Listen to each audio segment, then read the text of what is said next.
السلام عليكم ورحمة الله وبركاته. بسم الله والحمد لله والصلاة والسلام على رسول الله وعلى آله وأصحابه ومن والاه. اللهم علمنا ما ينفعنا وانفعنا بما علمتنا وزدنا علما إنك أنت العليم الحكيم. اللهم صل على محمد وعلى آل محمد كما صليت على إبراهيم وعلى آل إبراهيم إنك حميد مجيد وبارك على محمد وعلى آل محمد كما باركت على إبراهيم وعلى آل إبراهيم إنك حميد مجيد. সুপ্রিয় দর্শক শ্রোতা, যে যেখান থেকেই দেখছেন সকলকেই জানাচ্ছি আইবিএম ট্রাভেলসের পক্ষ থেকে আন্তরিক শুভেচ্ছা এবং মোবারকবাদ। আশা করি সকলেই ভালো আছেন এবং সুস্থ আছেন।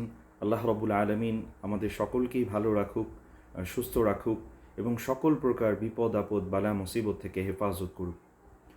সুপ্রিয় দর্শক শ্রোতা, ঈদ পরবর্তী সময়ে আবারও আপনাদের সবাইকে আইবিএম ট্রাভেলসের পক্ষ থেকে সকলকে শুভেচ্ছা এবং মোবারক জানাচ্ছি। আমি নাজিউর রহমান মৃধা, শিক্ষার্থী, ইসলামী বিশ্ববিদ্যালয় মদিনা মুনাওয়ারা। সম্মানিত দর্শক শ্রোতা, আমরা সকলেই জানি ঈদ অতিবাহিত হয়ে গিয়েছে। এখন আমরা শাওয়াল মাসে উপনীত হয়েছি। শাওয়ালের পর জিলকদ এবং এরপরই হচ্ছে পবিত্র মাস জিলহজ, যেই মাসে আল্লাহ রব্বুল আলামিন পুরো মুসলিম জাতির জন্য একটি গুরুত্বপূর্ণ ইবাদত রেখেছেন। সেটি হচ্ছে একমাত্র আল্লাহ রব্বুল আলামিনের সন্তুষ্টি অর্জনের লক্ষ্যে হজ আদায় করা। আমরা জানি যে হজ ইসলামের গুরুত্বপূর্ণ 5টি স্তম্ভের মধ্যে একটি স্তম্ভ, অর্থাৎ ইসলামের যে 5টি গুরুত্বপূর্ণ মৌলিক যেই বিধান রয়েছে, মৌলিক যে 5টি স্তম্ভ বা পিলার রয়েছে, এর মধ্যে একটি গুরুত্বপূর্ণ স্তম্ভ হচ্ছে হজ আদায় করা। হজ শব্দের অর্থ কী? হজ শব্দের অর্থ হচ্ছে ইচ্ছা পোষণ করা। এবং হজ এটার উদ্দেশ্য যখন কোনো স্থান হয় তখন এর দ্বারা উদ্দেশ্য হয় যে বাইতুল্লাহ জিয়ারতের উদ্দেশ্য করা। এবং হজের যেই পারিভাষিক যে অর্থ রয়েছে, আমি সংক্ষিপ্তভাবে যদি বলি তাহলে হচ্ছে যে নির্দিষ্ট সময়ে নির্দিষ্ট কিছু বিধিবিধান, শরিয়া সম্মত যে বিধিবিধান, এগুলো পালনের ইচ্ছা করাকেই মূলত হজ বলা হয়। তাহলে আমরা সংক্ষেপে বলতে পারি হজ শব্দের অর্থ হচ্ছে বাইতুল্লাহ এবং আরও কিছু নির্দিষ্ট যে জায়গা রয়েছে, স্থান রয়েছে, এগুলো জিয়ারতের ইচ্ছা করা। এবং পারিভাষিকভাবে যদি আমরা বলতে চাই তাহলে হচ্ছে নির্দিষ্ট সময়ে নির্দিষ্ট কিছু স্থান, নির্দিষ্ট শরিয়া সম্মতভাবে কিছু নিয়ম কানুন পালন করার নামই হচ্ছে হজ। আল্লাহ রাব্বুল আলামিন আমাদের সকলকে হজ পালনের তৌফিক দান করুক, সকলে বলে আমিন। সম্মানিত দর্শক শ্রোতা, এই বছর ইনশাআল্লাহ প্রতি বছরের ন্যায় আইবিএম ট্রাভেলস তারা পবিত্র হজ আদায়ের সমস্ত যে কার্যক্রম আছে এগুলো তারা ইতোমধ্যেই বাস্তবায়ন করেছেন। এবং যারা এবছর আইবিএম ট্রাভেলসের সাথে হজ আদায়ের জন্য আপনারা রেজিস্ট্রেশন করেছেন, আল্লাহ রাব্বুল আলামিন আপনাদের সকলের এই তামান্না, আল্লাহ রাব্বুল আলামিন আপনাদের সকলেরই ইচ্ছা কবুল করুক, আমিন। এবং যারা এবছর এখনও রেজিস্ট্রেশন করতে পারেননি, আমরা অনুরোধ করব আপনারা 2027 সালের হজ আদায়ের জন্য আইবিএম ট্রাভেলসের সাথে যোগাযোগ করতে পারেন। আল্লাহ রাব্বুল আলামিন আমাদের সকলের ইচ্ছা এবং নেক মাকসাদ কবুল করুক, সকলে বলি আমিন। সম্মানিত দর্শক শ্রোতা, আজকের এই ভিডিওতে আমরা সংক্ষিপ্তভাবে হজের কিছু বিধিবিধান এবং হজের কিছু ফজিলত সম্পর্কে আমরা জানার চেষ্টা করব এবং পরবর্তীতে ইনশাআল্লাহ আমরা ধাপে ধাপে আরও বিস্তারিতভাবে জানার চেষ্টা করব। আল্লাহ রাব্বুল আলামিন আমাদের তৌফিক দান করুক। সর্বপ্রথম যে জিনিসটা আমাদের জানা দরকার, হজের প্রস্তুতি আমরা কিভাবে গ্রহণ করব, এটা খুবই গুরুত্বপূর্ণ। এবং প্রস্তুতি নেওয়ার আগে যে জিনিসটা আমাদের দরকার সেটা হচ্ছে সেই বিষয়ে আমাদের প্ল্যান করা, সেই বিষয়ে আমাদের পরিকল্পনা করা। এটা হচ্ছে সবচেয়ে গুরুত্বপূর্ণ। তো সুতরাং আমরা যারা এই বছরের জন্য রেজিস্ট্রেশন করেছি, এই বছর আমরা আসছি, এটা আল্লাহর পক্ষ থেকে অনেক সৌভাগ্য আমাদের জন্য যে আল্লাহ রাব্বুল আলামিন আমাদেরকে 2026 সাল এবং 1447 হিজরির হজের জন্য আমাদেরকে কবুল করেছেন। ফালিল্লাহিল হামদু ওয়াল মিন্না। এই জন্য আল্লাহর কাছে বেশি বেশি দোয়া করা, ইস্তেগফার করা, এবং আমরা যে এই প্রায় কাছাকাছি মুহূর্তে চলে এসেছি, এজন্য আরও বেশি আল্লাহর কাছে কায়মনো বাক্যে দোয়া করা, আল্লাহ আমি যেন এই শেষ সময়ে এসে আমি যেন হজের সমস্ত যেই হুকুম আহকামগুলো আছে এগুলো যেন পালন করার আমার তৌফিক হয়, আমি যেন শেষ সময়ে এসে মাহরুম না হয়ে যাই। এজন্য আল্লাহর কাছে বেশি বেশি কান্নাকাটি করা, কারণ আমরা জানি হজ একমাত্র তারাই করতে পারে আল্লাহ রাব্বুল আলামিন যাদেরকে কবুল করেন। এখানে টাকা পয়সা এবং অন্যান্য যেই দুনিয়াবি যে বিষয়গুলো আছে, এর চেয়ে বেশি যেটা গুরুত্বপূর্ণ সেটা হচ্ছে আল্লাহ রাব্বুল আলামিনের পক্ষ থেকে মাকবুলিয়ত। আল্লাহ রাব্বুল আলামিন যদি আমাকে অ্যাকসেপ্ট না করেন, আমার টাকা পয়সা, আমার শারীরিক সুস্থতা সব কিছু ফুলফিল হওয়ার পরেও দেখা যাবে আমার দ্বারা এটা সম্পূর্ণ হবে না। তাই এই জন্য আমরা আল্লাহর কাছে নিজেকে কবুল করিয়ে নেওয়ার জন্য যতটুকু আমার সাধ্য আছে, আমার সামর্থ্য আছে, আমি আল্লাহর কাছে দোয়া করি, আল্লাহর কাছে কান্নাকাটি করি, আল্লাহ রাব্বুল আলামিন যেন আমাকে হজের একদম শেষ যেই বিধানটা আছে সেটা মানে সম্পন্ন করা পর্যন্ত যেন আল্লাহ রাব্বুল আলামিন আমাকে পরিপূর্ণ যেই তৌফিক, আল্লাহ রাব্বুল আলামিনের যে দয়া, আল্লাহ রাব্বুল আলামিন যেন আমাকে সেটা দান করেন, আমিন। সম্মানিত দর্শক শ্রোতা, আমরা জানি যে হজ এমন একটি ইবাদত, এই ইবাদতের মধ্যে আল্লাহ রাব্বুল আলামিন ব্যাপক আমলের একটা মানে সম্মিলন রেখেছেন। সুবহানাল্লাহ। হজ হচ্ছে একটি আর্থিক, দৈহিক এবং আত্মিক একটি ইবাদত। এই ইবাদতের মধ্যে অর্থের একটি ব্যয় হয়, সেই হিসেবে এটা একটি আর্থিক ইবাদত, এবং এখানে শারীরিক অনেক মানে বিষয়ের সাথে সম্পৃক্ত, অর্থাৎ শারীরিক অনেক কষ্ট পরিশ্রম এর মধ্যে রয়েছে। এজন্য এটি একটি শারীরিক ইবাদত, পাশাপাশি এটি একটি আত্মিক ইবাদত। অর্থাৎ এই হজের আগে আমাদের আত্মাকে পরিশুদ্ধ করা এটা খুবই গুরুত্বপূর্ণ। শুধু হজ না, সমস্ত ইবাদতের আগেই যে এটা একমাত্র আল্লাহকে সন্তুষ্ট করার জন্য ইবাদতটি করা, আল্লাহকে রাজি খুশি করানোর জন্য এই ইবাদতটি করা, এবং পাশাপাশি আল্লাহ রাব্বুল আলামিনের সন্তুষ্টি লাভের উদ্দেশ্যে ইবাদত করা। তো এই সমস্ত কিছু হজের মধ্যে পাওয়া যায়। এই জন্য হজ অত্যন্ত গুরুত্বপূর্ণ একটি ইবাদত। আল্লাহ রাব্বুল আলামিন পবিত্র কালামে পাকের মধ্যে ইরশাদ করেছেন, ওয়া আতিম্মুল হাজ্জা ওয়াল উমরাতা লিল্লাহ। হে মানব জাতি, তোমরা একমাত্র আল্লাহর সন্তুষ্টি লাভের উদ্দেশ্যে হজ এবং উমরা আদায় করো।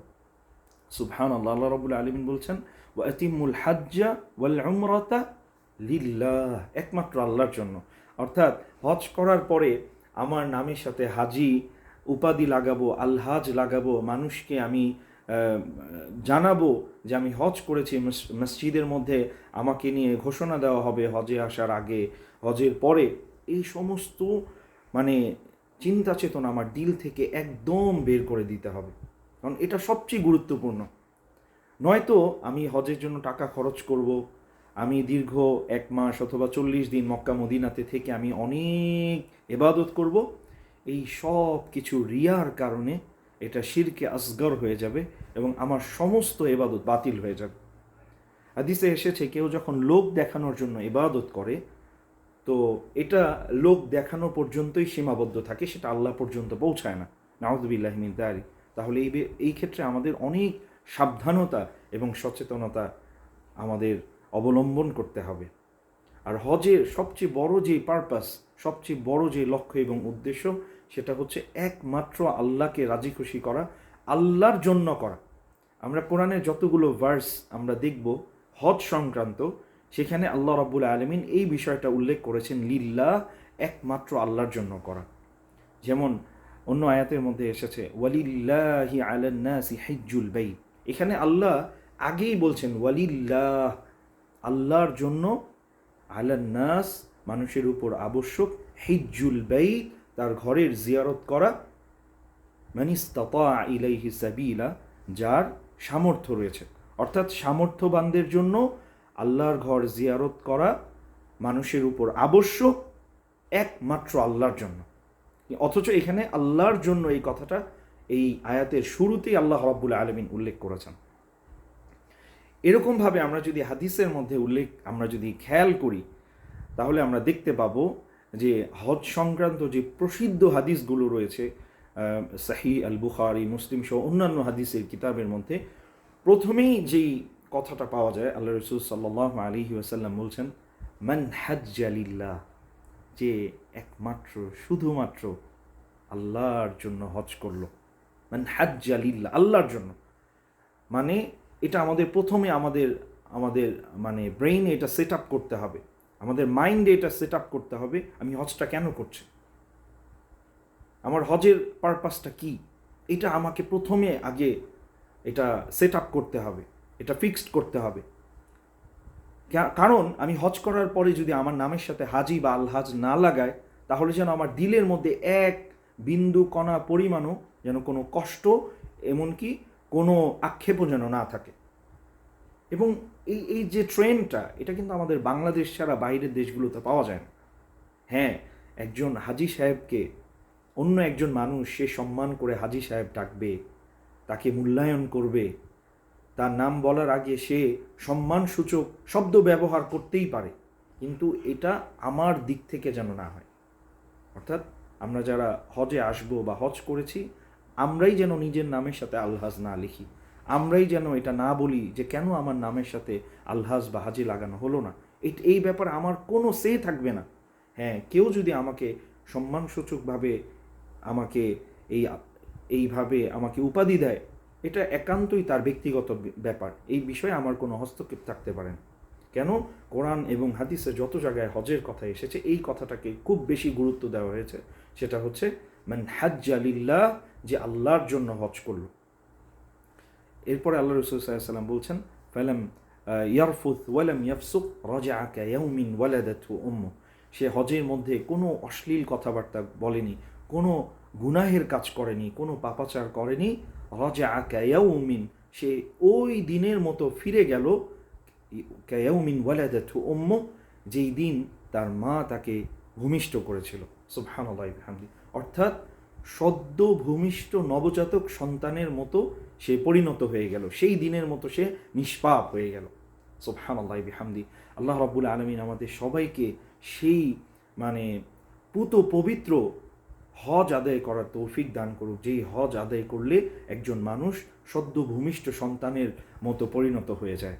আল্লাহ রাব্বুল আলামিন আমাদেরকে তৌফিক দান করুক, আমিন। অন্যান্য অনেক হাদিসের মধ্যে এসেছে, রাসূলুল্লাহ সাল্লাল্লাহু আলাইহি ওয়াসাল্লাম বলেছেন, আল উমরাতু ইলাল উমরাহ কাফফারাতু লিমা বাইনাহুমা, এক উমরা থেকে আরেক উমরা হচ্ছে এর মধ্যবর্তী যেই সমস্ত সগীরা গুনাহগুলো হয়ে যায়, এটা কাফফারা স্বরূপ। সুবহানাল্লাহ, এক উমরা থেকে আরেক উমরার মধ্যবর্তী যেই সমস্ত সগীরা গুনাহগুলো হয়, এই উমরাগুলো হচ্ছে সেগুলোর কাফফারা স্বরূপ। ওয়াল হাজ্জুল মাবরুর লাইসা লাহু জাযাউন ইল্লাল জান্নাহ, এবং হাজ্জে মাবরুর এর কোনো প্রতিদান হতে পারে না একমাত্র জান্নাত ছাড়া। সুবহানাল্লাহি ওয়া বিহামদিহি। হাজ্জে মাবরুর হচ্ছে হাজ্জে মাকবুল, অর্থাৎ একটি মকবুল হজ, যেই হজটাকে আল্লাহ রাব্বুল আলামিন কবুল করেছেন, তার প্রতিদান একমাত্র জান্নাত। সুবহানাল্লাহি ওয়া বিহামদিহি। আল্লাহ রাব্বুল আলামিন আমাদের সবাইকে হজ্জে মাবরুর অর্থাৎ হজ্জে মাকবুল, আল্লাহর পক্ষ থেকে কবুল হয়েছে এমন হজ আমাদেরকে করার তৌফিক দান করুক, আমিন। এবং কি রাসূলুল্লাহ সাল্লাল্লাহু আলাইহি ওয়াসাল্লামকে প্রশ্ন করা হয়েছে, আইয়ুল আমালি আফদল, অথবা আইয়ুল আমালি আফদল, ইয়া রাসূলুল্লাহ, কোন আমলটা সর্বোত্তম, সর্বোত্তম আমল কোনটি? আল্লাহ রাসূল সাল্লাল্লাহু আলাইহি ওয়াসাল্লাম বললেন, আল ঈমানু বিল্লাহ, আল্লাহর উপর ঈমান আনয়ন করা। এটা হচ্ছে সবচেয়ে বড় ইবাদত, এর চেয়ে বড় কোনো আর ইবাদত হতে পারে না। এটা হচ্ছে সবচেয়ে বড় আমল, আল্লাহর প্রতি ঈমান আনয়ন করা। এরপরে কি? এরপরে জিজ্ঞেস করলেন, সুম্মা মাযা? আল্লাহ রাসূল সাল্লাল্লাহু আলাইহি ওয়াসাল্লাম বললেন, আল জিহাদু ফি সাবিলিল্লাহ, আল্লাহর রাস্তায় জিহাদ করা, যেটাকে আমরা বর্তমান সময়ে সবচেয়ে মানে ছোট আমল করি। এমন অনেকে আমরা এটা মনে করি যে জিহাদ আবার কেন, ইসলামে কেন আবার জিহাদ আছে, নাউযুবিল্লাহি মিন যালিক। অথচ আল্লাহ রাসূল সাল্লাল্লাহু আলাইহি ওয়াসাল্লাম ঈমানের পরেই এর স্থান দিয়েছেন। এবং এরপরে আল্লাহ রাসূল সাল্লাল্লাহু আলাইহি ওয়াসাল্লামকে জিজ্ঞেস করা হলো, সুম্মা মাযা? এরপরে কি? তখন আল্লাহ রাসূল সাল্লাল্লাহু আলাইহি ওয়াসাল্লাম বললেন, আল হাজ্জুল মাবরুর, অর্থাৎ আল্লাহর পক্ষ থেকে কবুল করা হয়েছে এমন হজ, এটা হচ্ছে অত্যন্ত গুরুত্বপূর্ণ এবং সবচেয়ে বড় আমল। সুবহানাল্লাহি ওয়া বিহামদিহি। শুধু তাই না, জিহাদের এত ফজিলতের কথা শুনে মহিলারা পর্যন্ত জিহাদ করতে চেয়েছিল। তখন আল্লাহ রসুল সাল্লাল্লাহু আলাইহি ওয়াসাল্লাম বললেন যে মহিলাদের জন্য জিহাদ হচ্ছে হজ আদায় করা। সুবহানাল্লাহ। অন্য হাদিসে এসেছে যারা দুর্বল, জিহাদ করতে সক্ষম নয়, তাদের জন্য হজ আদায় করাই হচ্ছে জিহাদের সমতুল্য। সুবহানাল্লাহ বিহামদি। হজ এত গুরুত্বপূর্ণ একটি ইবাদত। আল্লাহ রাব্বুল আলামিন প্রতিটি মুসলিম মুমিন বান্দাকে হজ আদায়ের তৌফিক দান করুক। হজের যে প্রস্তুতি, এটার জন্য যেটা বললাম, সবচেয়ে বড় যেটা আমি মনে করি সেটা হচ্ছে আমাদের মানে মনের দিক থেকে প্রস্তুতি নেওয়া। আমি হজ আদায় করতে চাই, আমি আল্লাহ আমি আমাকে হজ আদায়ের তুমি তৌফিক দাও। কারণ আমরা জানি আল্লাহ যদি আমাকে তৌফিক না দেয়, আমার যত টাকা পয়সা ধন দৌলত থাকুক না কেন, আমি হজ করতে পারবো না। সুতরাং এটা সবচেয়ে বড়, যে হজের জন্য মানে মানসিকভাবে প্রস্তুতি নেওয়া এবং অনেক আগ থেকেই হজের জন্য আল্লাহর কাছে কায়মনোবাক্যে দোয়া করা। কারণ আল্লাহ রাব্বুল আলামিন বিশেষ করে এই যে মক্কা মদিনাতে থাকার তৌফিক দিয়েছেন, বিশেষ করে হজের সময়ে এমন অনেক মানুষকে দেখে শুধু এটাই চিন্তা করি যে এর তো খুব একটা টাকা পয়সা নেই, তার গায়ের পোশাক আশাক শরীরের অবয়ব দেখলে মনেই হয় না সে হজ করার উপযুক্ত। তখন দেখে শুধু এটাই চিন্তা করি যে এই মানুষটার চাইতেও তো অনেক ভালো অবস্থানে আল্লাহ রাব্বুল আলামিন অনেক মানুষকে রেখেছেন, কিন্তু তারা তো হজে আসতে পারছে না। বছরের পর বছর পার হয়ে যাচ্ছে, তারা হজে আসতে পারছে না। এটা খুবই গুরুত্বপূর্ণ একটা বিষয়। আপনারা যারা হজে এসেছেন, আপনারা সবাই এটা দেখেছেন। শুধু বাংলাদেশ না, পৃথিবীর আরও অনেক দেশের এমন অনেক মানুষ এখানে আসে হজ করতে, তাদের আর্থিক, শারীরিক এবং অন্যান্য অবস্থা খুবই দুর্বল, জরাজীর্ণ এবং খুবই নিম্নমানের, কিন্তু তারাও হজের সৌভাগ্য অর্জন করতে পেরেছে। কিন্তু আল্লাহ রাব্বুল আলামিন আমাদের মধ্যে অনেককে ভালো অবস্থানে রেখেছেন, কিন্তু আমরা হজে আসতে পারছি না। আমরা নিজেরাই এক্সকিউজ তৈরি করছি, এই জন্য দেখা যাচ্ছে যে একটা পর্যায়ে আমি আর হজ করতে পারছি না। কিন্তু আমরা যদি সেই সমস্ত মানুষের কথা চিন্তা করি যাদের বাড়ি নেই, যাদের নিজের কোনো বাড়ি নেই, নিজের কোনো ফ্ল্যাট নেই, নিজের কোনো মানে একটা সম্পদও নেই, এই ধরনের অসংখ্য মানুষ হজে আসে। আর আমরা অনেকে আছি যে ভালো আমাদের চাকরি আছে, কিন্তু আমি চিন্তা করি আমি তো এখনও একটা ফ্ল্যাট কিনতে পারিনি, আমি কিভাবে হজে আসবো? আমার তো এখন ঢাকা শহরে একটা বাড়ি নেই, আমি কিভাবে হজে আসবো? আমি তো আমার সন্তানদের জন্য আমি এখনও একটা বাড়ি করে যেতে পারিনি, আমি কিভাবে হজে আসবো? নাউযুবিল্লাহি মিন যালিক। হাদিসে এসেছে যে আল্লাহ রাব্বুল আলামিন যাকে হজের সামর্থ্য দিয়েছে, কিন্তু তারপরেও যে হজ না করে, আল্লাহ রাসূল সাল্লাল্লাহু আলাইহি ওয়াসাল্লাম বলছেন ফালইয়ামুত ইনশা ইয়াহুদিয়া আও নাসরানিয়া, সে ইয়াহুদি হয়ে মারা যাক অথবা খ্রিস্টান হয়ে মারা যাক, এতে আমার কোনো কিছু আসে যায় না। নাউযুবিল্লাহি মিন যালিক। তাহলে আমাদের এই বিষয়ে খুবই সচেতন হওয়া উচিত এবং আমাদের এই বিষয়টাকে খুবই গুরুত্বতার সাথে নেওয়া উচিত যে আমার উপরে হজ ফরজ হয়েছে কিনা এই বিষয়ে যাচাই করা উচিত। উলামা ইকরাম, ফুকাহা ইকরাম বলেছেন যে হজে আসতে যেই খরচটা লাগে, এই পরিমাণ সম্পদ যদি আমার থাকে এবং আমি যখন হজে আসব সেই সময় আমার পরিবার তাদের যে ভরণ পোষণ এটা দেওয়ার যদি অ্যাবিলিটি আমার থাকে, তাহলে আমার উপর হজ ফরজ। অথচ আমরা চিন্তা করি 10 বছর পরে আমি কিভাবে আমি চলতে পারবো, আমার সন্তানাদি তারা চলতে পারবে কিনা, বা 50 বছর পরে আমার নাতি নাতকর তারা কি খাবে, কিভাবে চলাফেরা করবে, এই সমস্ত চিন্তা অনেকে হজে আসে না। আল্লাহ রাব্বুল আলামিন আমাদেরকে হেফাজত করুক। হজের জন্য সবচেয়ে বড় যে জিনিসটা হচ্ছে, হজের জন্য নিজের হৃদয়ের অন্তঃস্থল থেকে আল্লাহর কাছে শুধু বারবার এই দোয়া করা যে আল্লাহ, তুমি জীবনে একবার হলেও তোমার এই মক্কা মদিনা আমাকে দেখার তৌফিক দিও, জীবনে একবার হলেও আমাকে হজ করার তৌফিক দিও। আমি মনে করি, আমি বিশ্বাস করি, কেউ যদি তার হৃদয়ের অন্তঃস্থল থেকে এই দোয়া সবসময় করতেই থাকে, মানে এরকম একটা বিষয় যে আল্লাহ এটা আমার চাই, এটা আমার লাগবেই, আমার জীবনের সবচেয়ে বড় উদ্দেশ্য এটাই, এই রকম মানে ইন্টেনশন নিয়ে, এরকম আবেগ আকাঙ্ক্ষা নিয়ে কেউ যদি আল্লাহর কাছে চাইতেই থাকে, আমার বিশ্বাস ইনশাআল্লাহ আল্লাহ রাব্বুল আলামিন তাকে কোনো না কোনো একটা ব্যবস্থা করেই দিবে। আমরা অনেক ঘটনা জানি, যে একটা ঘটনা ভাইরাল হয়েছিল যে আফ্রিকার এক জঙ্গলে কেউ ড্রোন উড়াচ্ছিল এবং ঘটনাক্রমে ড্রোনটা পড়ে যায় একটি আফ্রিকান কোনো একটি তাঁবুর কাছে। তো তখন একজন বৃদ্ধ মানুষ, সে এটা দেখে এটা বুঝতে পারছেন এটা কি আসলে, সে তার এই আধুনিক জগৎ সম্পর্কে তার কোনো অভিজ্ঞতা নেই, তার মানে সে কিছুই জানে না। তো পরে যখন সে যখন এই ড্রোনটি তার কাছ থেকে সংগ্রহ করতে গিয়েছিল, তখন সে এটা যখন বুঝতে পারলো যে এটা উঠতে পারে, সে তখন একটা কথা বলেছিল যে এই ড্রোনটাকে আমাকে মক্কায় নিয়ে যেতে পারবে। সুবহানাল্লাহ, এটা যেহেতু উঠতে পারে, আর সে হয়তো এতটুকু জানতো যে মক্কায় আসতে হলে আমাকে প্লেনে যেতে হবে, তখন সে এই মানে তার হৃদয়ের গহীনে তার যে একটা আকাঙ্ক্ষা, তার যে একটা আশা, তার যে একটা ইচ্ছা, তার যে একটা পাগল প্রায় মন মক্কা দেখার, কাবা দেখার এবং হজ করার, সে এটা ব্যক্ত করেছিল যে এই ড্রোনটাকে আমাকে কাবায় নিয়ে যেতে পারবে। দেখেন, তার এই ইচ্ছাটা প্রকাশ করার কারণে আল্লাহ রাব্বুল আলামিন তাকে হজের ব্যবস্থা করে দিয়েছে। সুবহানাল্লাহ। এরকমভাবে আমরা শুনেছি যে গত কয়েক বছর আগে বাংলাদেশের থেকে একজন মানুষ, তিনি হজে এসেছেন, তার একদমই টাকা পয়সা নেই, সে মানে আর্থিকভাবে অতটা সচ্ছল না। সে কিভাবে হজে এসেছে? সে হজে আসার জন্য একটা গাছ সে রোপণ করেছিল, যে এই গাছটা বড় হবে, এই গাছ বিক্রি করবে, সেই টাকায় সে হজে আসবে। আল্লাহু আকবার। এবং তিনি বলেছেন যে তিনি প্রায়ই রাতের বেলা এই গাছটা জড়ায় তিনি চোখের পানি ফেলে ফেলে আল্লাহর কাছে দোয়া করতেন, আল্লাহ যেন তাকে হজ করার তৌফিক নসিব করেন। এবং একটা পর্যায়ে সেই গাছ বিক্রি করে সেই টাকা দিয়ে সে হজে এসেছে। আল্লাহু আকবার। এই কথাগুলো যদি চিন্তা করি, তাহলে আমরা অনেকেই বুঝতে পারবো যে আমাদের অনেকের অবস্থান অনেক ভালো। আপনি বাংলাদেশে খবর নিয়ে দেখবেন, অনেক রিক্সা চালায়, এরকম অনেক মানুষও হজে আসে। কৃষি কাজ করে, এরকম অনেক মানুষও হজে আসে।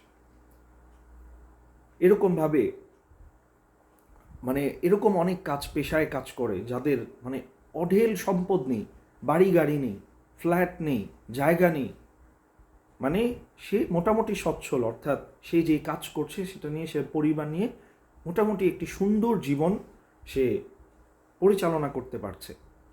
এরাও হজে আসে এবং এদের সংখ্যা হজ এবং ওমরায় দেখা যায় অনেক বেশি। কিন্তু আমরা যদি সেই চিন্তা করি, দেখা যায় অনেকের ভালো চাকরি আছে, তার নিজের বাড়ি আছে, ফ্ল্যাট আছে, কিন্তু ওই যে বললাম মানে তার আরও অনেক হতে হবে, মানে অনেক আরও সম্পদ তার করতে হবে, তার ছেলের জন্য, মেয়ের জন্য, নাতি নাতকরের জন্য তার আরও অনেক সম্পদ করতে হবে। এই সমস্ত চিন্তা চেতনায় অনেকেই আমরা হজে আসাটা অনেক দেরি করছি। এবং আরেকটা গুরুত্বপূর্ণ বিষয় হচ্ছে, আমাদের অনেকের সম্পদ থাকার পরেও আমরা শুধু এই জন্য হজ করছি না যে আমি তো এখনও আমার ছেলেকে বিয়ে দিইনি, আমার মেয়েকে বিয়ে দিইনি, অর্থাৎ আমি এখনও বয়স্ক হইনি। অথচ আমি আপনাদের সকলকে অনুরোধ করব, বর্তমান যে প্রেক্ষাপট, এই প্রেক্ষাপটে এখন বয়স হয়ে গেলে হজ করাটা অনেক কঠিন হয়ে গিয়েছে আগের তুলনায়। এই জন্য আমাদের সকলের চেষ্টা করা উচিত যে আমাদের শক্তি সামর্থ্য, অর্থাৎ বয়স থাকতে থাকতে যুবক অবস্থায় যেন আমরা হজ করতে পারি, এটা চেষ্টা করা। কেননা রাসূলুল্লাহ সাল্লাল্লাহু আলাইহি ওয়াসাল্লাম বলেছেন যে মানে যৌবন অবস্থায় একজন মানুষ যে ইবাদতগুলো করে, এই ইবাদতটা আল্লাহর কাছে খুবই প্রিয়।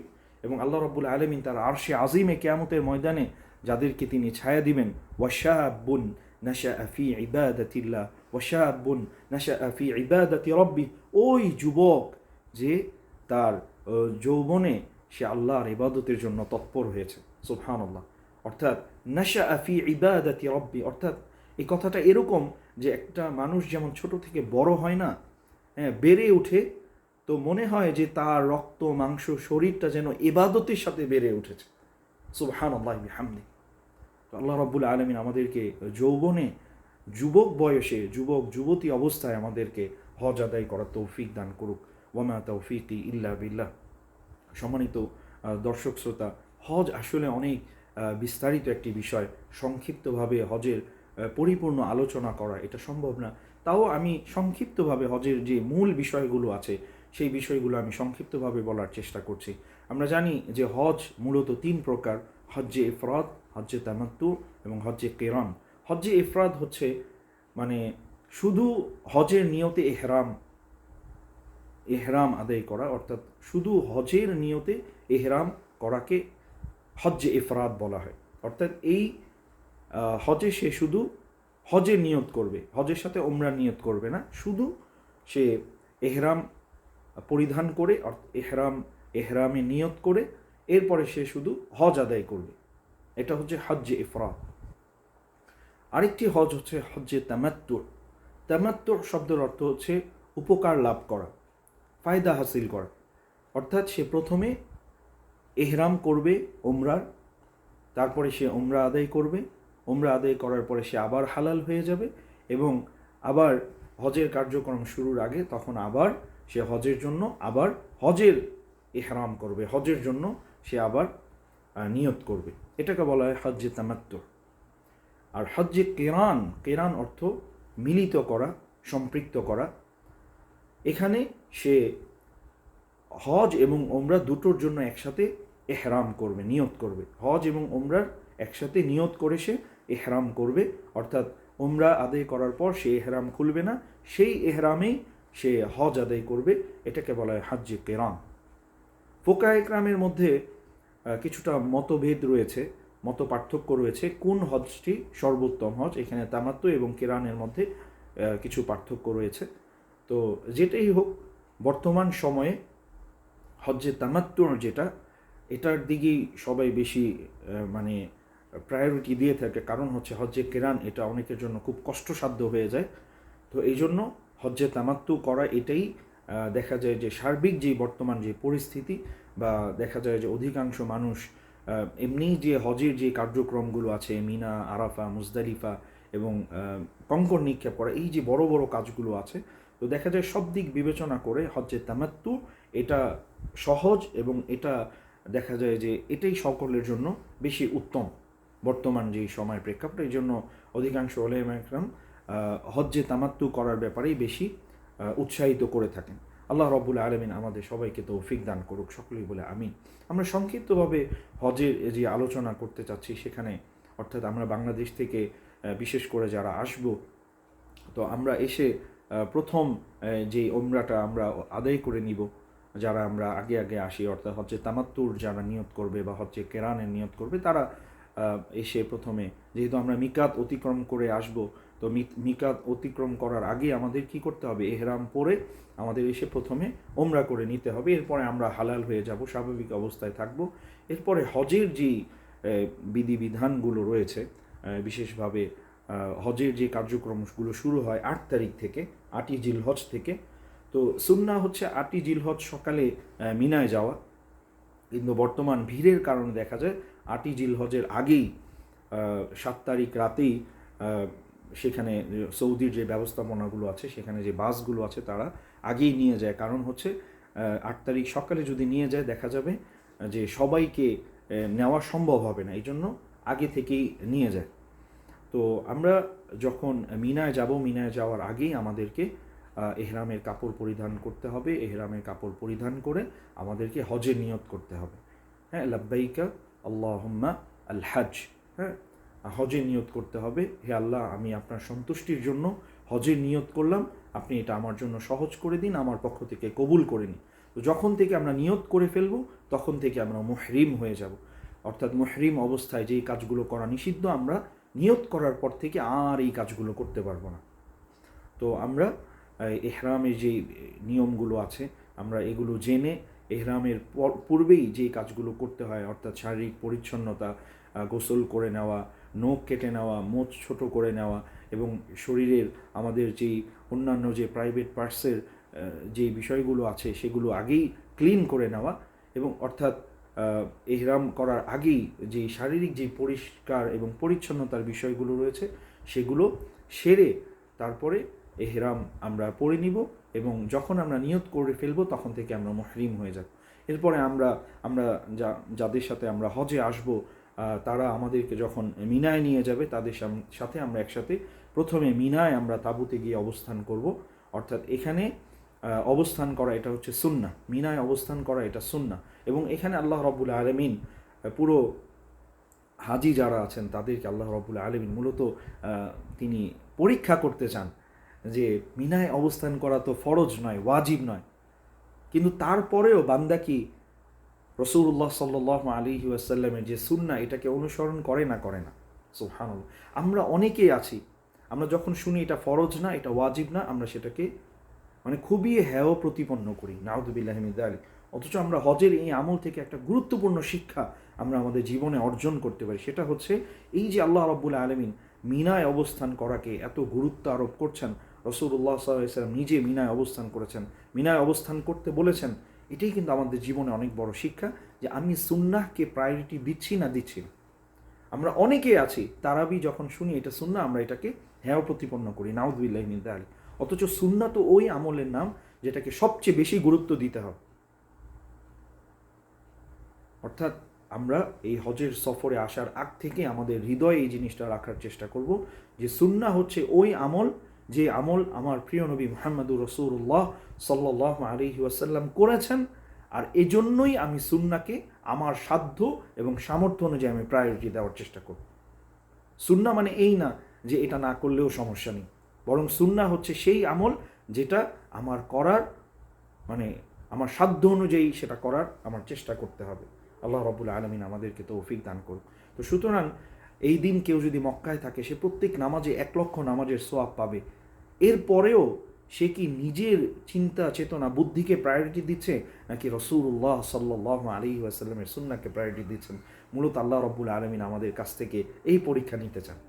তো সুতরাং আমরা চেষ্টা করব বা এটা আমাদের জন্য উচিত যে রাসূলুল্লাহ সাল্লাল্লাহু আলাইহি ওয়াসাল্লামের সুন্নাহকে প্রায়োরিটি দিয়ে সেই দিন মিনায় অবস্থান করা এবং মিনায় ওই সময়ে তাসবিহ তাহলিল এবং বেশি বেশি তালবিয়া পাঠ করা। হজের গুরুত্বপূর্ণ যে আমল, জামারায় কঙ্কর নিক্ষেপ করার আগ পর্যন্ত বেশি বেশি তালবিয়া পড়া, লাব্বাইক আল্লাহুম্মা লাব্বাইক লাব্বাইক লা শারীকা লাক লাব্বাইক ইন্নাল হামদা ওয়ান নি'মাতা লাকা ওয়াল মুলক লা শারীকা লাক। এবং সময়টাকে ইবাদত বন্দিগি এবং জিকির আসকারের মধ্যে মানে অতিবাহিত করা এবং প্রয়োজনে বিশ্রাম নেওয়া, কিন্তু অনর্থক কথাবার্তা, একে অপরের সাথে দুনিয়াবি বিষয়ে আলোচনা করা, এমনকি দেখা যায় এই সমস্ত কারণে অনেকের মধ্যে অনেক মতানৈক্য তৈরি হয়ে যায় এবং মিনা এবং আরাফার তাঁবুতেও ঝগড়াঝাটি এমনকি মারামারির মতো দুঃখজনক ঘটনা অনেক সময় ঘটে থাকে, যেটা অত্যন্ত বেদনাদায়ক। আমরা কেন হজে আসছি? আল্লাহর ক্ষমা পাওয়ার জন্য। আর আল্লাহ তো কোরআনে বলেছেন যে ফালাম, যেটা কোরআনের মধ্যে এসেছে, আল হাজ্জু আশহুরুম মা'লুমাত ফামান ফারাদা ফীহিন্নাল হজ ফালা রাফাথা ওয়ালা ফুসুকা ওয়ালা জিদালা ফিল হজ। কোনো রাফাত, কোনো অশ্লীল কথাবার্তা, কোনো অশ্লীল কার্যক্রম, ওয়ালা ফুসুক, কোনো গুনাহের কাজ, কোনো কিছুই করা যাবে না। ওয়ালা জিদালা ফিল হজ, কোনো এরকমভাবে একে অপরের সাথে জিদাল, মতানৈক্য, ঝগড়া, ফাসাদ কোনো কিছু হজের মধ্যে করা যাবে না। অথচ দুঃখজনক হলে সত্য যে আমাদের বিভিন্ন এরকম দেখা যায় যে বাংলাদেশের যে তাঁবুর মধ্যে বাংলাদেশের যে হাজি সাহেবরা আছে তারা বিভিন্ন মানে ছোটোখাটো বিষয় মানে মুস্তাহাব পর্যায়ের আমল নিয়ে তারা এমন ঝগড়াঝাটিতে তারা লিপ্ত হয়ে যায় যে হজের ফরজ বিধানগুলোকে তারা নষ্ট করে ফেলে। নাউযুবিল্লাহি মিন যালিক। আল্লাহ রাব্বুল আলামিন আমাদেরকে বুঝার এবং এই সমস্ত বিষয়ে সতর্ক থাকার তৌফিক দান করুন। কিছু কিছু আমল আছে হজের ক্ষেত্রে যে এখানে আমার ইখতিয়ার আছে, বা হয়তো ফিকহে হানাফি অনুযায়ী আমলটা একরকম এবং অন্যান্য ফিক অনুযায়ী বিষয়টা আরেক রকম। তো সেই ক্ষেত্রে আমরা বাড়াবাড়ি না করি, আমরা যারা ফিকহে হানাফি অনুসরণ করছি, যেহেতু বাংলাদেশের সংখ্যাগরিষ্ঠ মানুষ ফিকহে হানাফি অনুসরণ করে, তো সেই অনুযায়ী আমরা আমল করার চেষ্টা করব। এবং তারপরেও যদি অনেকে মনে করে যে না আমি বিষয়টা অন্যভাবে আমল করব, তাহলে আমরা এই ধরনের বিষয়ে বাড়াবাড়ি না করি। কেননা আমার হজের মধ্যে গুরুত্বপূর্ণ যে বিষয়টা হচ্ছে এখানে যেন কোনো মতানৈক্য, ঝগড়া, ফাসাদ তৈরি না হয়। আল্লাহ রাব্বুল আলামিন তৌফিক দান করুন। তো আরাফায় অবস্থান করার পরে সুন্নাহ হচ্ছে পরের দিন সকালে অর্থাৎ মিনায় ফজরের নামাজ পড়ে তারপরে আরাফার উদ্দেশ্যে রওনা হওয়া। কিন্তু সেখানেও ভিড়ের কারণে বর্তমান সময়ে দেখা যায় যে রাতের বেলায় হাজি সাহেবদেরকে আরাফার উদ্দেশ্যে নিয়ে যাওয়া হয়। তো এখন এই ক্ষেত্রে আমি যদি একা একটা কোনো কাজ করতে যাই আমি অনেক মানে সমস্যার সম্মুখীন হব। তো এই ধরনের কাজ না করে বর্তমান যে সৌদি ব্যবস্থাপনা যেভাবে তারা হজের কার্যক্রমটা পরিচালনা করছেন, আমরা সেই বিষয়টাকে সহযোগিতা করার চেষ্টা করব এবং বিশেষ করে আমরা যেই এজেন্সির সাথে আসব সেখানকার মুয়াল্লিমরা আমাদেরকে যেই সাজেশনগুলো দেয় আমরা সেগুলো অনুসরণ করার চেষ্টা করব। নয়তো এখানে লাখ লাখ মানুষের মধ্যে আমি যদি আলাদা হয়ে যাই, তখন যারা মুয়াল্লিম সাহেব যারা আছেন বা যারা পরিচালনা করছেন তারা বাকি 100-200 মানুষের চিন্তা করবে নাকি আমাকে নিয়ে চিন্তা করবে। এই জন্য আমরা এই বিষয়টা খেয়াল করব, তাদের যে গাইডলাইন আছে আমরা এটা অনুসরণ করার চেষ্টা করব। তারা যখন আমাদেরকে আরাফার উদ্দেশ্যে নিয়ে যাবে আমরা সেখানে সবার সাথে একসাথে যাওয়ার চেষ্টা করব। এবং আরাফা হচ্ছে সবচেয়ে গুরুত্বপূর্ণ হজের মধ্যে, কারণ হাদিসে এসেছে আল হাজ্জু আরাফা, আরাফাটাই হচ্ছে হজ। কেউ যদি আরাফায় অবস্থান না করে হজের সমস্ত কাজও করে তার হজ আদায় হবে। এই জন্য হজের সবচেয়ে গুরুত্বপূর্ণ হচ্ছে আরাফা। এবং হাদিসে এসেছে মানে সর্বোত্তম দোয়া হচ্ছে আরাফার দোয়া। আল্লাহ রাব্বুল আলামিন এই দিন এত অসংখ্য পরিমাণ মানুষকে জাহান্নাম থেকে মুক্তি দিয়ে দেয় যেটা আর অন্য কোনো দিন দেয় না। সুবহানাল্লাহি বিহামদি।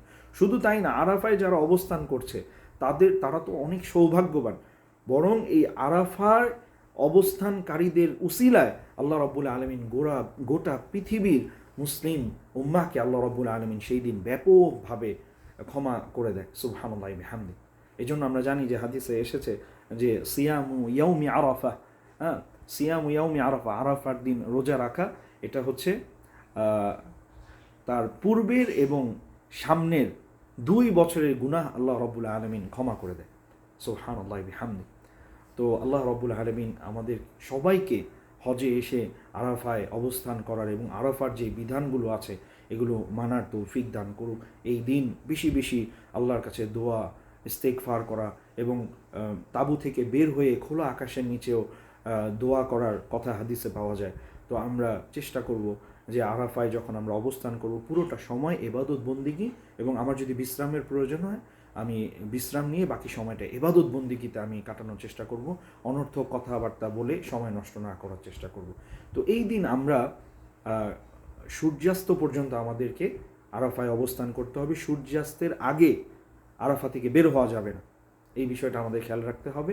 কেউ যদি এরকম হয় যে আগেই বাসে গিয়ে বসে থাকবে, সূর্যাস্তের পরে বাস ছাড়বে, তাহলে কোনো সমস্যা নেই। অর্থাৎ আরাফার যে সীমানা এটা সূর্যাস্তের আগে অতিক্রম করা যাবে না, এই বিষয়ে আমাদের সচেতন থাকতে হবে। এবং এই দিন আমরা আরাফাতে আমরা মাগরিবের সালাত আদায় করব না, আমরা মাগরিবের সালাতটাকে আমরা অপেক্ষা করব এবং এটা আমরা মুজদালিফায় গিয়ে একই আজানে আমরা এই মাগরিব এবং এশার সালাত আমরা আদায় করার চেষ্টা করব। আর আরাফাতে অবস্থানরত সময় এখানে জোহর এবং আসর একসাথে পড়া না পড়ার ব্যাপারে মত পার্থক্য রয়েছে। হানাফি ফিক অনুযায়ী এই দিন জোহরের ওয়াক্তে জোহর এবং আসরের ওয়াক্তে আসর আদায় করা হবে, এবং অন্যান্য মাযহাব অনুযায়ী বলা হয়েছে জোহর এবং আসরকে একসাথে পড়া।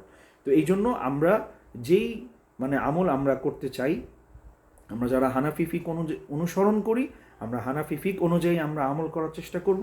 আমরা যারা অন্য কোনো ফিক আমরা অনুসরণ করি বা অন্য কোনো মতাদর্শ আমরা অনুসরণ করি আমরা সেটা করব। এবং আরও গুরুত্বপূর্ণ হচ্ছে আমার তাঁবুতে সবাই কোন আমল করছে সেই বিষয়টাকে আমি প্রায়োরিটি দিব। কারণ ওই দিন যদি আমি জোহর আসর একসাথে আদায় করি আমার হজের কোনো ক্ষতি হবে না, এবং জোহর এবং আসরকে আমি যদি আলাদা আলাদা আদায় করি তাও এটা কেউ বলতে পারবে না যে তার হজ হবে না বা হজের কোনো ত্রুটি হবে। তো যেহেতু এখানে অবকাশ রয়েছে, তো আমরা যেটা অনুসরণ করি আমরা সেই অনুযায়ী আমল করব, কিন্তু এটা নিয়ে আমরা ঝগড়া ফাসাদ করব না, কারণ এই ঝগড়া ফাসাদের দ্বারা আমার হজের সমস্ত আমলের সওয়াব সব কিছু নষ্ট হয়ে যায়। এমনকি আমি বলবো যদি এরকম হয় কোনো তাঁবুর মধ্যে কেউ সে হানাফি ফিক অনুযায়ী আমল করতে চায় এবং অন্যরা অন্য মতাদর্শ অনুযায়ী আমল করতে চায়, আমি মনে করি যে এই বিষয়ে অবকাশ থাকা উচিত এবং এটা নিয়ে যেন কোনো ঝগড়া ফাসাদ না হয়। আল্লাহ রাব্বুল আলামিন আমাদেরকে তৌফিক দান করুক, বোঝার তৌফিক দান করুক। আমরা এরপরে মুজদালিফায় সেই দিন আমরা গিয়ে আমরা মাগরিব এবং এশার সালাত আদায় করে আমরা সেখানে বিশ্রাম নিব এবং সেখান থেকে আমরা কঙ্কর সংগ্রহ করব এবং কঙ্কর সংগ্রহ করার ক্ষেত্রে বলা হয়েছে বুট সমপরিমাণ ছোট ছোট কঙ্কর আমরা সংগ্রহ করব, বড় বড় না, এবং সর্বোচ্চ যেন খেজুরের বিচি পরিমাণ হয়, এর চেয়ে বড় যেন না হয়, এবং কঙ্করগুলো পবিত্র হয়, এটা গুরুত্বপূর্ণ। এই জন্য কঙ্করগুলো আমরা পরিষ্কার কঙ্কর আমরা সংগ্রহ করার চেষ্টা করব এবং কঙ্করটা নিয়ে আমরা এটা ধুয়ে নিব। তো এই জন্য দেখা যায় যে সেই সময় আমরা যদি একটা ছোট বোতল আমরা সংগ্রহ করি, সেখানে আমরা প্রথম দিন আমাদের 7টা কঙ্কর লাগবে, এরপরে হচ্ছে 21টা করে আমাদের কঙ্কর লাগবে। আমরা হিসাব করে আমরা কঙ্করগুলো সংরক্ষণ করব এবং কিছু বেশি নিয়ে নিব, 5-7টা 10টা কঙ্কর আমরা বেশি নেওয়ার চেষ্টা করব। কারণ কোনো কারণে আমার কঙ্কর নিক্ষেপ করতে গিয়ে ওই জামারার যেই বাউন্ডারিটা আছে এর মাঝে যদি কঙ্করটা না পড়ে তাহলে সেটা ধর্তব্য হবে না, আমার আরেকটা কঙ্কর নিক্ষেপ করতে হবে, অন্তত যে বাউন্ডারি এটার ভিতরে আমার ফেলতে হবে। তো এই জন্য আমরা কঙ্কর সংগ্রহ করার সময় কিছু বেশি কঙ্কর আমরা নেওয়ার চেষ্টা করব। তো সেখানে আমরা কঙ্কর সংগ্রহ করে সেটা ধুয়ে পরিষ্কার করে আমরা রাখবো। এরপরে সেখানে আমরা মুজদালিফায় আমরা ফজরের সালাত আদায় করব। ফজরের সালাত আদায় করে সূর্য উদয় পর্যন্ত অপেক্ষা করব। সূর্য উদয়ের আগে আমরা কঙ্কর নিক্ষেপ করার জন্য যাব না। সূর্য উদয় হওয়ার পরে আমরা কঙ্কর নিক্ষেপ করার জন্য যাব। এই দিন আমরা শুধু জামারায় যেটা বড় জামারায় আকাবা যেটা, আমরা শুধু সেই জামারায় কঙ্কর নিক্ষেপ করবো। অর্থাৎ প্রথম যেটা জামারায় সুগরা এবং জামারায় উস্তা, আমরা এই প্রথম দুটোই আমরা সেই দিন কঙ্কর নিক্ষেপ করবো এবং সেটা বন্ধ করে রাখা হয়। আমরা শুধু বড় যে জামারা আছে সেটাতে আমরা 7টা কঙ্কর নিক্ষেপ করব। কঙ্কর নিক্ষেপ করে এরপরে আমরা চাইলে আমাদের হোটেলে আমরা ফিরে যেতে পারি অথবা আবার আমরা মিনার তাঁবুতে আসতে পারি। তো জামারায় কঙ্কর নিক্ষেপ করার পরে এরপরে আমাদের কাজ হচ্ছে কোরবানি করা। এটা জামারায় কঙ্কর নিক্ষেপ করার পরে হচ্ছে কোরবানি, এবং আমরা কোরবানি করার আগে আমরা হলক করতে পারবো না। তো এই বিষয়টা আমাদের খেয়াল করতে হবে, এনশিওর হতে হবে যে আমার কোরবানি হওয়ার পরে আমার হলক করতে হবে। তো আমরা জানি যে এখানে দুটো অপশন রয়েছে, একটা হচ্ছে চুল কাটা কসর এবং আরেকটা হচ্ছে হলক। তবে হলক এটা 3 গুণ বেশি সওয়াব। অর্থাৎ আল্লাহ রাসূল সাল্লাল্লাহু আলাইহি ওয়াসাল্লাম বলেছেন রাহিমাল্লাহু লিল মুহাল্লিকিন, আল্লাহ রাব্বুল আলামিন যারা মুহাল্লিক হলক করে আল্লাহ যেন তাদের উপর রহমত বর্ষণ করে। সাহাবা ইকরাম জিজ্ঞেস করলেন ওয়ামাল মুকাসসিরিন, যারা কসর করে চুল কাটে তাদের ব্যাপারে কি? আল্লাহ রাসূল আবার বললেন রাহিমাল্লাহু লিল মুহাল্লিকিন, এভাবে 3বার বলেছেন। তারপরে আল্লাহ রাসূল সাল্লাল্লাহু আলাইহি ওয়াসাল্লাম বলেছেন রাহিমাল্লাহু লিল মুকাসসিরিন, অর্থাৎ যারা চুল কাটে তাদের উপরও আল্লাহ যেন রহমত বর্ষণ করে। তো সেই হিসাবে বোঝা যায় যে যারা হলক করবে অর্থাৎ টাক হবে, আল্লাহ রাব্বুল আলামিন তাদেরকে 3 গুণ বেশি সওয়াব দান করবেন। তো আমরা যেহেতু হজে আসি সওয়াব অর্জনের জন্য, তো কিভাবে বেশি সওয়াব পাওয়া যায়, যে আমলটা করলে আমি অধিক সওয়াব পাবো, আমরা ওই বিষয়গুলোতে ফোকাস করার চেষ্টা করব। আল্লাহ রাব্বুল আলামিন তৌফিক দান করুক। তো এরপরে আমরা যখন হলক করে ফেলবো তখন আমরা আমাদের ইহরাম খুলে আমরা স্বাভাবিক যে পোশাক আছে আমরা সেটা পরতে পারবো, কিন্তু এর আগ পর্যন্ত আমাদের কিন্তু ইহরাম পরিধানরত অবস্থায় থাকতে হবে এবং মুহরিম অবস্থায় থাকতে হবে, এবং ইহরাম অবস্থায় যে সকল বিষয় নিষিদ্ধ বিষয় আছে সেই সমস্ত বিষয় থেকে বিরত থাকতে হবে, যেমন চুল কাটা, শরীরে কোনো পশম ওঠানো, তারপরে হচ্ছে সুগন্ধি ব্যবহার করা, তেল ব্যবহার করা, স্বামী স্ত্রীর যে বিষয়গুলো আছে সেগুলো থেকে বিরত থাকা। অর্থাৎ ইহরাম অবস্থায় নিষিদ্ধ বিষয় থেকে আমাদের সর্বোচ্চ সতর্কতা অবলম্বন করতে হবে। কিন্তু যখন আমরা কোরবানি হয়ে যাবে, এরপরে আমরা যখন হলক করব তখন আমরা হালাল হয়ে যাব।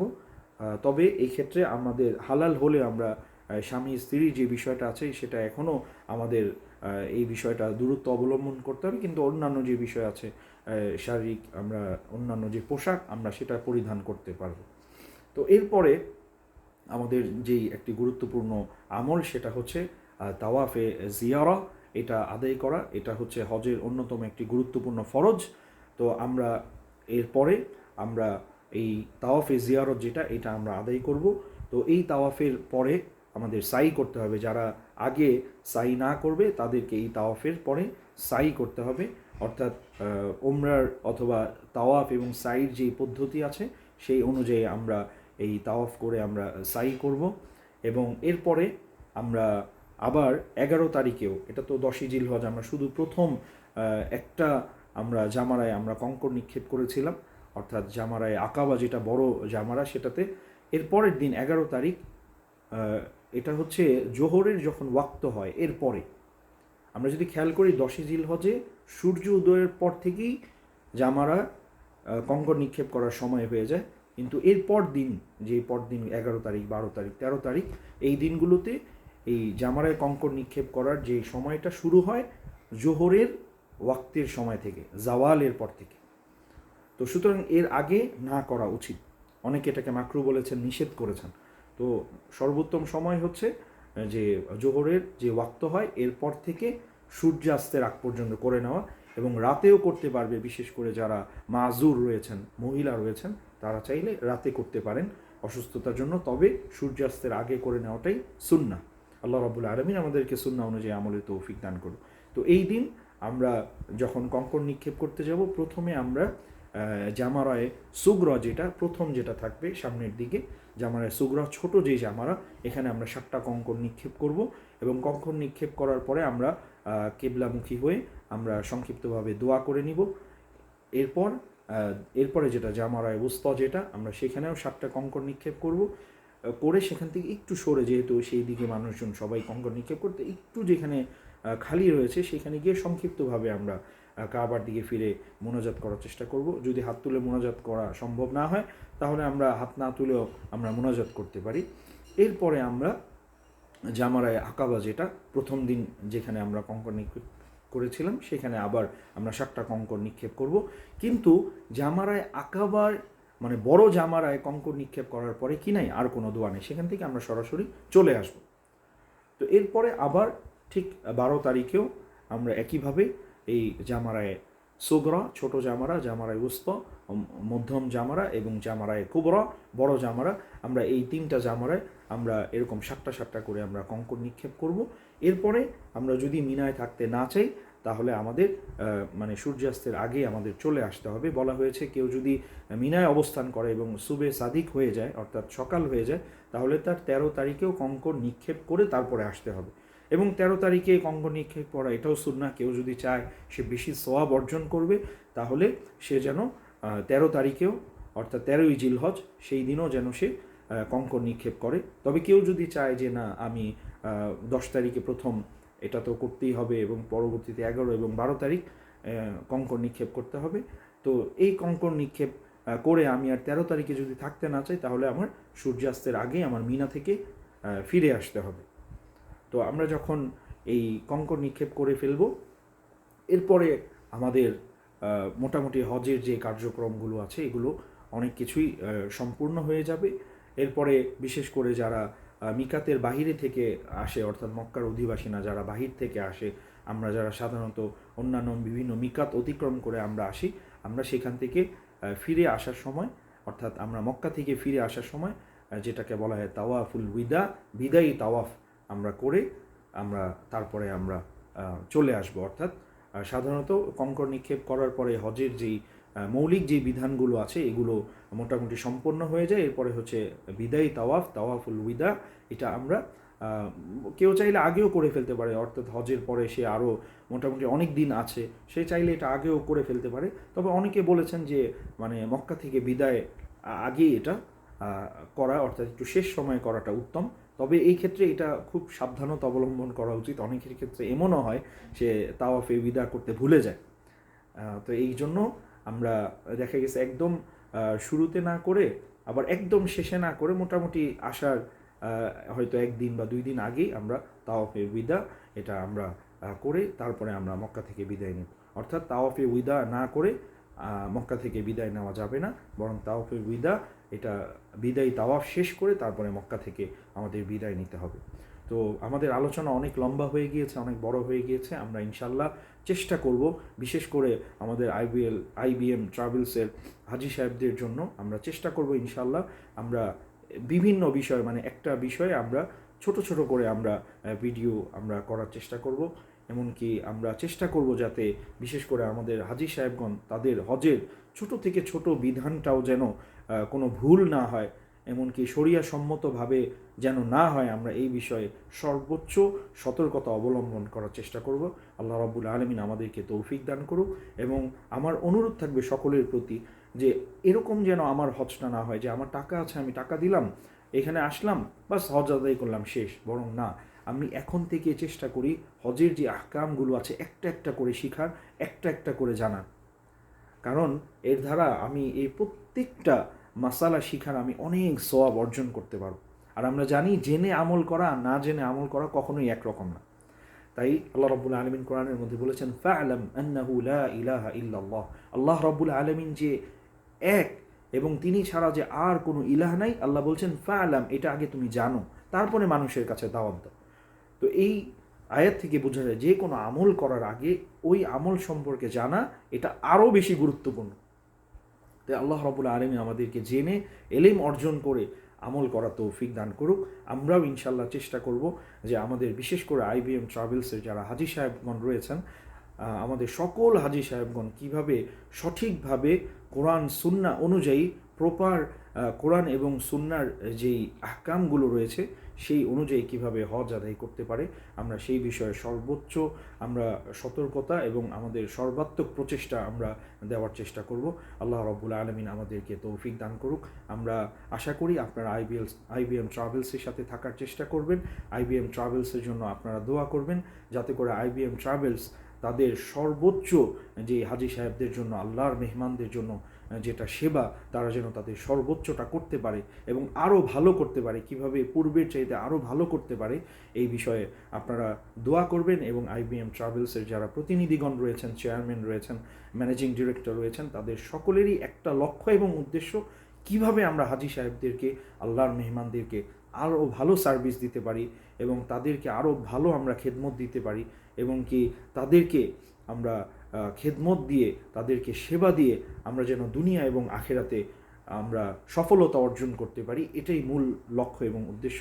আল্লাহ রাব্বুল আলামিন তাদের সকলকে তাদের এই লক্ষ্য এবং উদ্দেশ্য বাস্তবায়ন করার তৌফিক দান করুক। হাজী সাহেবদের যে আমানা এটা রক্ষা করার তৌফিক দান করুক এবং আমরা সবাই যেন যেভাবে আমরা IBM ট্রাভেলসের সাথে আমরা একসাথে হজ এবং ওমরায় আমরা এসেছি এবং সামনে আসব, এই যে আমরা একত্রিত হয়ে আল্লাহর একটা বড় হুকুম আমরা পালন করতে পারছি, ঠিক তেমনইভাবে আল্লাহ রাব্বুল আলামিন যেন এই IBM ট্রাভেলসের পরিবারকে, IBM ট্রাভেলসের সকল হাজী সাহেবদেরকে, আল্লাহর মেহমানদেরকে আল্লাহ রাব্বুল আলামিন যেন আমাদের সবাইকে একসাথে জান্নাতের জন্য কবুল করেন। এই দোয়া, আশা, আকাঙ্ক্ষা এবং প্রত্যাশা নিয়ে আজকের মতো এখানেই বিদায় নিচ্ছি। আমার আলোচনা অনেক দীর্ঘ হয়ে গিয়েছে, এই জন্য ক্ষমা সুন্দর দৃষ্টিতে দেখার জন্য অনুরোধ করছি এবং আমার কথায় যদি কোনো ভুল হয়ে থাকে সেটাও ক্ষমা সুন্দর দৃষ্টিতে দেখার অনুরোধ রইল। আল্লাহ রাব্বুল আলামিন আমাদের সবাইকে ভালো রাখুক, সুস্থ রাখুক। 2026 সাল এবং 1447 সালে আমরা যারা হজের নিয়ত করেছি, রেজিস্ট্রেশন করেছি, আল্লাহ রাব্বুল আলামিন আমাদের সকল কার্যক্রম সহজভাবে, সুন্দরভাবে পরিচালনা করে বাইতুল্লাহ এসে এবং আমাদের হজের কার্যক্রম সম্পূর্ণ করার তৌফিক দান করুক। ওয়ামা তৌফিকি ইল্লা বিল্লাহ। আসসালামু আলাইকুম ওয়া রাহমাতুল্লাহি ওয়া বারাকাতুহু।